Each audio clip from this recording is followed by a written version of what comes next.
បាទសួស្តីបងប្អូនអរគ្នាជួបគ្នាជាមួយមានម៉ាកូផ្ដល់តម្រុយបាទទៀតហើយបាទថ្ងៃនេះមានពីគូទៀតហើយចាំម្ចាស់ជូនបងប្អូនបាទគឺតម្រុយបាទភាគរយសុបបាទគូទី1នោះគឺបាទគូទី1 Avalanche បាទគ្នាជាមួយនឹងបាទពីបារាបាទហើយគូទី2បាទតូរ៉ូបាទគ្នាជាមួយនឹងផាម៉ាតបងប្អូនផ្លេចចូលរួមទូទាលេងជាមួយមានទាំងគ្នាក្រុម2នេះក្រុមណាយកឈ្នះក្រុមណាហើយនឹងស៊ីគ្នាប្រមាណគ្រាប់ហើយទូទាលេងក្រោមវីដេអូនេះទាំងអស់គ្នាហើយក្រុម2នេះបងប្អូនចង់លេងបាទគូទី1បាទ Avalanche ប៉ះគ្នាជាមួយនឹងបាទ Villaria បាទគូមួយនេះបើមិនចង់ណែនាំបងប្អូនលេងគឺលេងនៅខាង over គូនេះមិនជឿជាក់ថានឹងស៊ីគ្នាទៅវិញទៅមកហើយក្រុមណាឈ្នះមិនជឿជាក់ថាគឺក្រុមម្ចាស់ផ្ទះឈ្នះបាទគឺ Avalanche ហើយក្រុមទី2បាទក្រុមទី2បាទ Toro ប៉ះគ្នាជាមួយ Parma បាទគូយប់នេះមិនជឿជាក់ទៅលើខាងម្ចាស់ផ្ទះដូចគ្នាហើយមិនជឿជាក់ថាអាចនឹងស៊ីគ្នាបាទ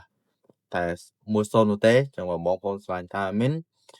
មានក៏សំណាងបងប្អូនលេងនៅខាងតូរ៉ូឬមួយលេងទៅខាង under ជំនាញមិនជឿជាក់ថាបាទតូរ៉ូជាមួយផាម៉ាមិនអាចស៊ីគ្នាច្រើននោះទេច្បាស់ជាលេងតុបជើងរៀងខ្លួនហើយអញ្ចឹងអត់មាន12គូនេះទេហើយបងប្អូនចង់បានតម្រុយបាល់ថែម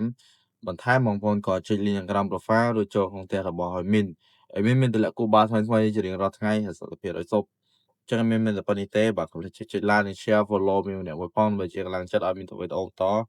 សូមអរគុណសូមជម្រាបលាជួបគ្នាវីដេអូក្រោយ